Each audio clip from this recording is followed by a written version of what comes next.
ಒಬ್ಬ ಹಾಲು ಮಾರುವವನ ಮಗಳು ಚೈತ್ರೆಯಿಂದ ನೀವು ನಿರ್ಧರಿಸಿದ ಈ ಅಭ್ಯರ್ಥಿ ನೋಡುವಷ್ಟು ನೋಡಿದ್ದೇವೆ, ಸಹಿಸುವಷ್ಟು ಸಹಿಸಿದ್ದೇವೆ. ವಿದ್ಯೆ ಅಂದ್ರೆ ಗಂಡಲ್ಲ, ವಿದ್ಯೆ ಅಂದ್ರೆ ಅವಳು ತಾಯಿ ಸರಸ್ವತಿ. ಕೇಸು, ಕೋರ್ಟು, ಕಾನೂನು ಇವೆಲ್ಲವೂ ಕೂಡ ನನ್ನನ್ನು ಕುಗ್ಗಿಸೋದಿದೆ. ಕೊನೆ ಎಚ್ಚರಿಕೆ ನಿಮಗೆ,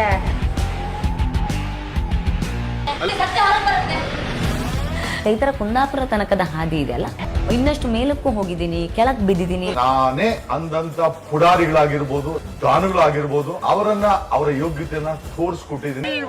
ಆತನ ಪಾಪದ ಕೂಡ ತುಂಬಿದೆ, ನನ್ನ ತಕ್ಕ ತೋರಿಸಿದ್ದೀನಿ ಅವನಿಗೆ. ಸ್ವರ್ಗಕ್ಕೆ ಹೋಗಿದ್ದಾರಾ ಅಥವಾ ನರಕಕ್ಕೆ ಹೋಗಿದ್ದಾರಾ ತಿಳ್ಕೊಳ್ಳೋಕೆ ನೋಡಿ ಬಿಗ್ ಬಾಸ್ ಗ್ರ್ಯಾಂಡ್ ಓಪನಿಂಗ್ ಇಂದು ಸಂಜೆ 6 ಗಂಟೆಗೆ.